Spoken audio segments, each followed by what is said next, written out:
Olá, tudo bem? Tamar aqui. O que você sabe sobre o Salmo 42? Quem escreveu esse salmo? Qual é a canção dos Salmos 42 e 43? Por que o cantor usou a imagem de uma corça? O que é uma corça? Ou o único corça que você conhece é o carro? O que a palavra de Deus nos revela no Salmo 42 e versículo 6 e que reflete momentos reais da vida de um cristão? Porque toda pessoa que tem fé tem também esperança. Tem pelo menos 3 coisas que você pode fazer hoje e você vai fazer para fortalecer a sua esperança.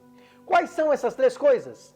Tudo isso e muito mais agora, no vídeo de hoje. Fique comigo até o fim. Você vai aprender coisas que não sabe e juntos vamos continuar crescendo na graça e no conhecimento de Deus. Se inscreva no canal, clique no sininho, escolha a opção todas para ser avisado todas as vezes que publicarmos uma mensagem do céu para a sua vida. Já deixe o seu like, clicando aí no joinha, no gostei e compartilhe com todos os teus contatos. Deus te recompensará. Vem comigo!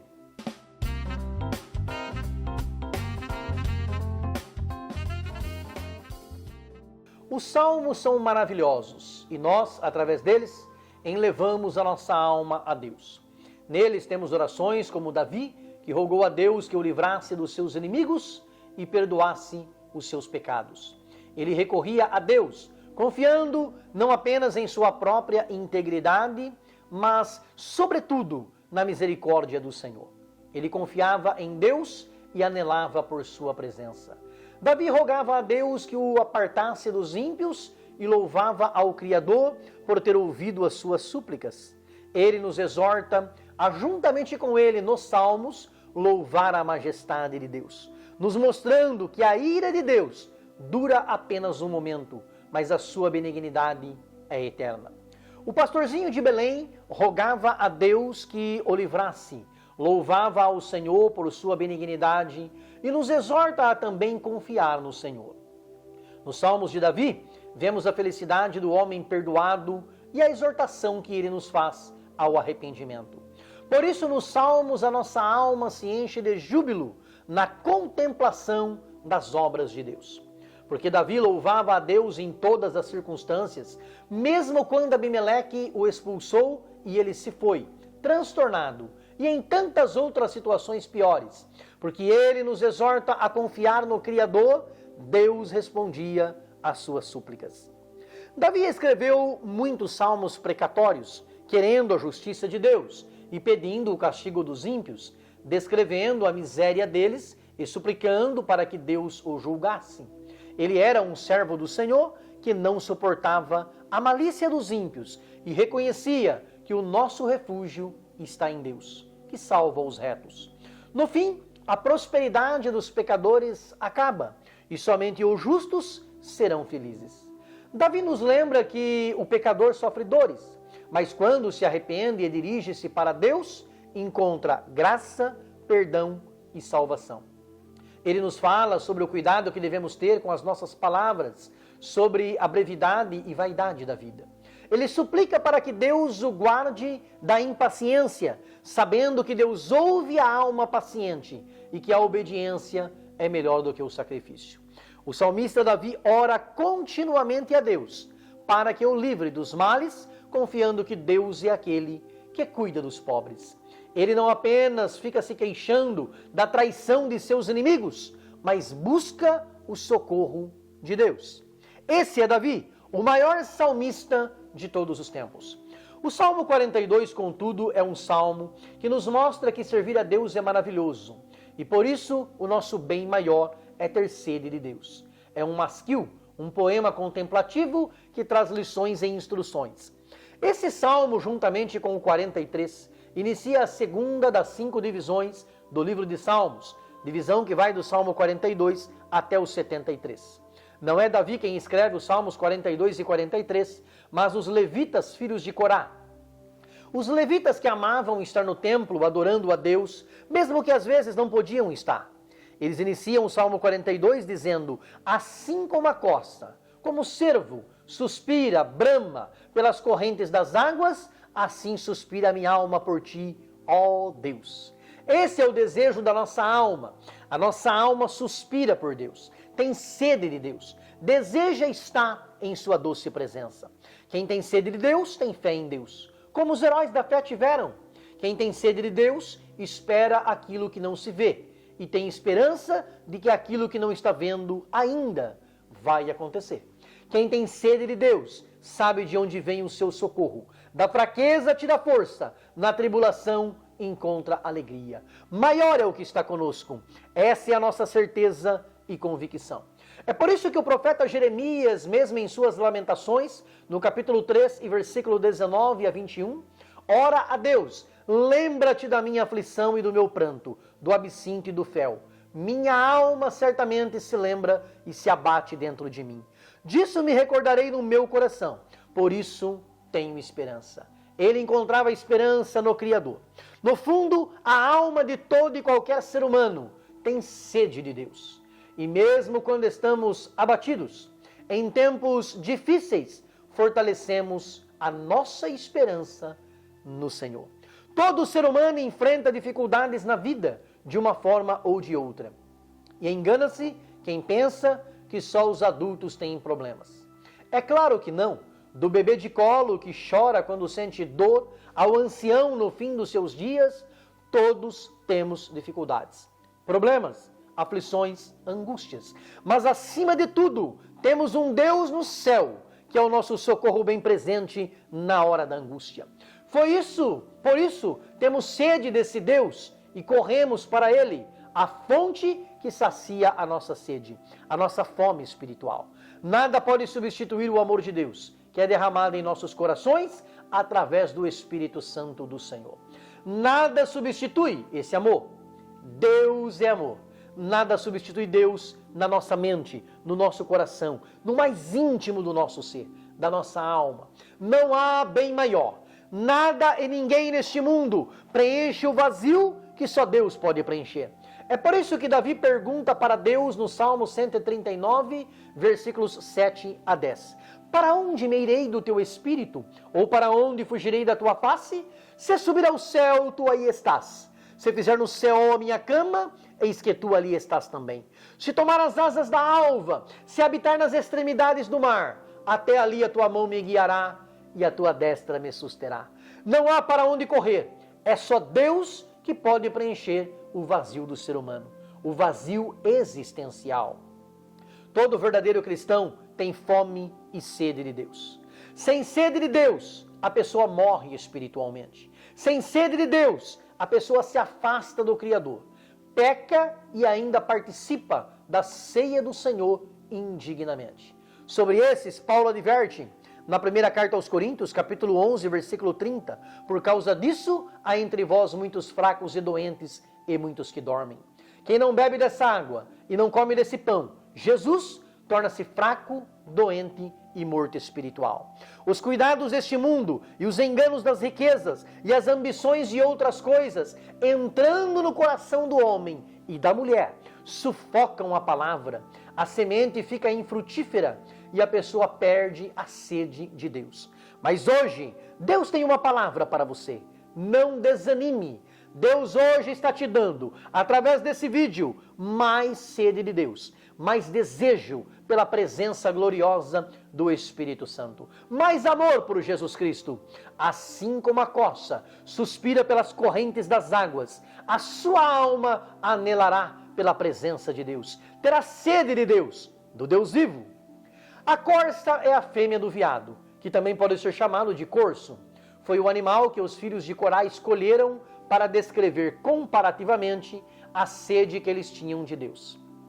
Matthew Henry, famoso comentarista bíblico, diz: comparecer diante de Deus é, ao mesmo tempo, o desejo dos justos e o terror dos hipócritas.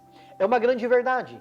O que pode ser um terror para os que não são sinceros ou para os ímpios é um prazer e um desejo ardente para os justos e fiéis. O desejo do justo é estar na presença do Rei da Glória.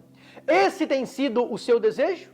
No versículo 5 do Salmo 42, desejando estar no templo, na presença de Deus, mas impossibilitado, o salmista diz: por que estás abatida, ó minha alma? E por que te perturbas em mim? Espera em Deus, pois ainda o louvarei na salvação da sua presença. Pensamentos negativos vinham sobre o salmista e ele queria ficar abatido, mas então ele diz com fé para si mesmo, para a sua alma: espera em Deus, pois ainda o louvarei na salvação da sua presença. Eu fiz um vídeo e está aqui no canal sobre a memória e a limpeza que precisamos fazer em nossa mente, tirando tudo que é ruim e abrindo espaço para o que é bom. Se você ainda não viu, eu recomendo fortemente que você veja.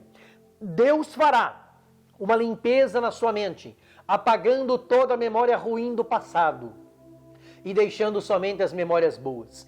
Que a sua alma suspire por Deus, tenha sede do Deus vivo todos os dias da sua vida, porque a sua alma suspira.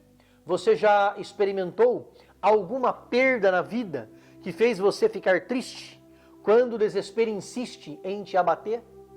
Pode ter sido a perda de alguém que você amava, como um familiar, ou amigo, ou o amor da sua vida.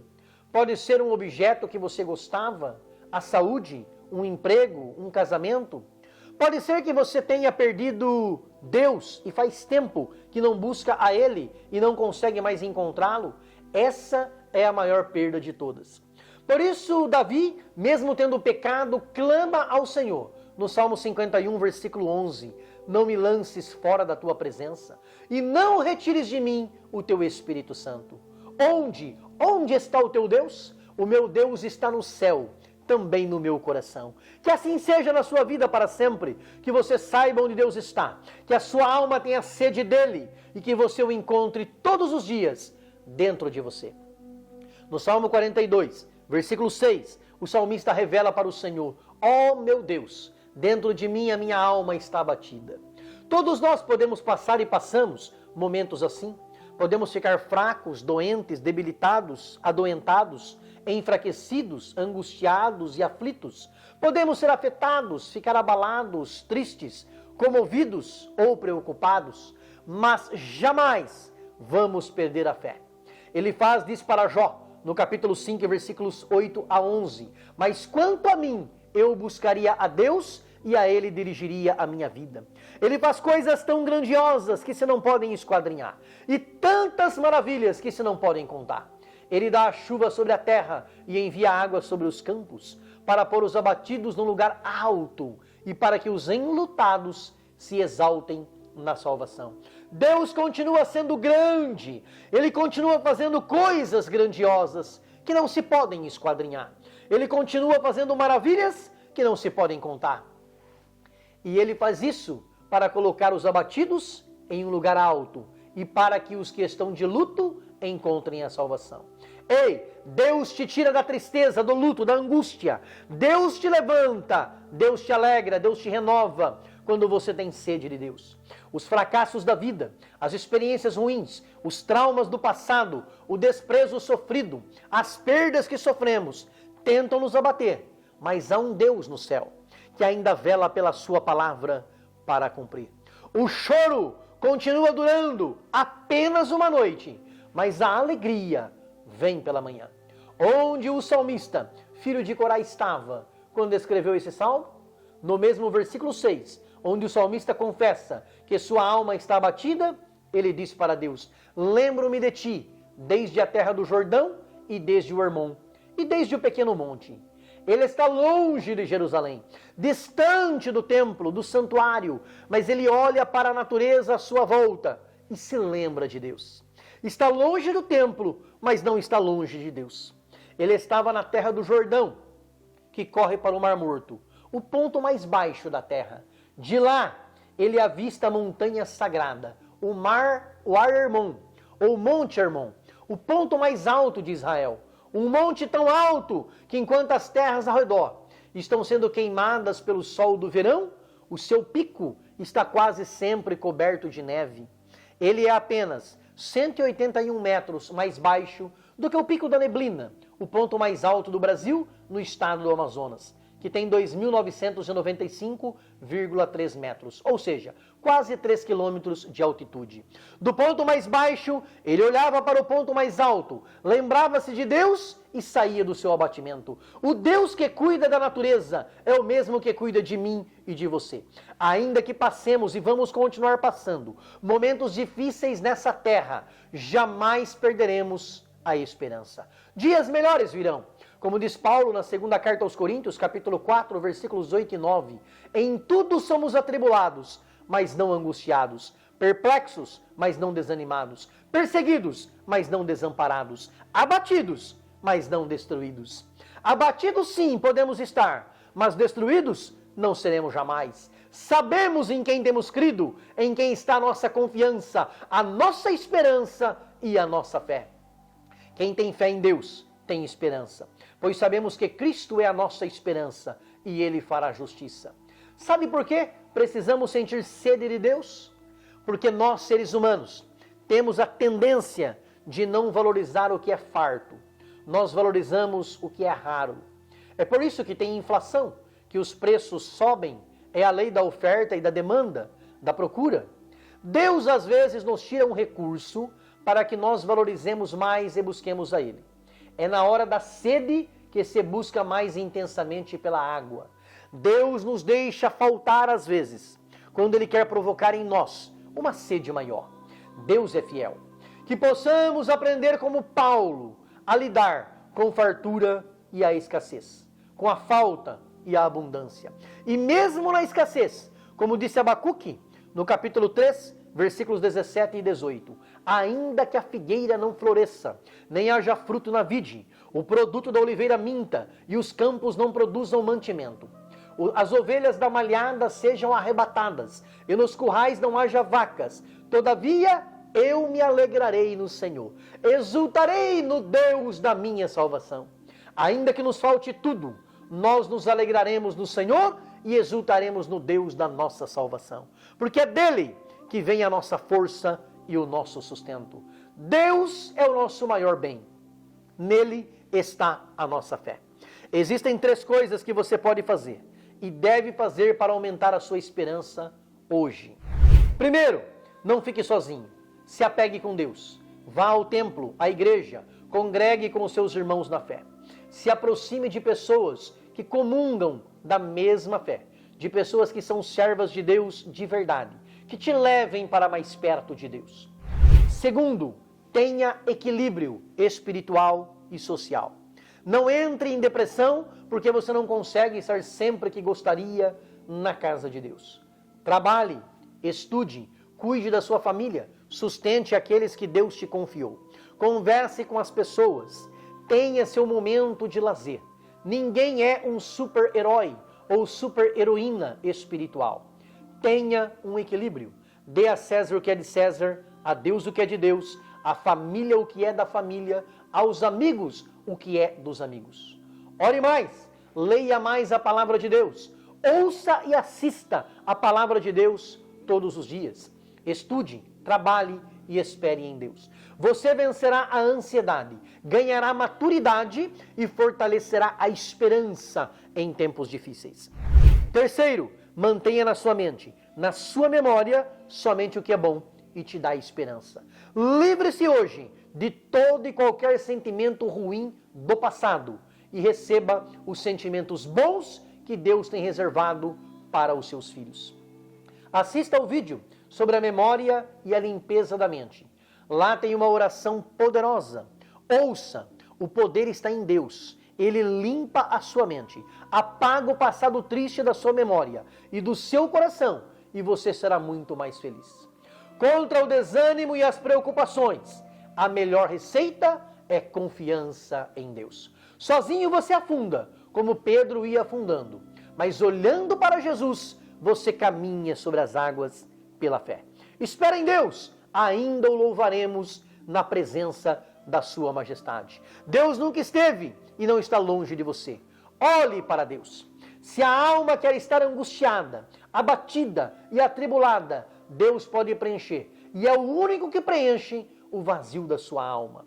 Cante para a sua alma, porque te abates, ó minha alma, Espera nele, em Deus, com fé e calma. Se você concorda que esta mensagem é de Deus, se você aprendeu alguma coisa com esse vídeo, dá um like, clica no joinha e escreva no comentário: eu concordo. E é Deus quem mata a minha sede espiritual. Fique em paz. Grande abraço, beijo no coração. Fica com Deus.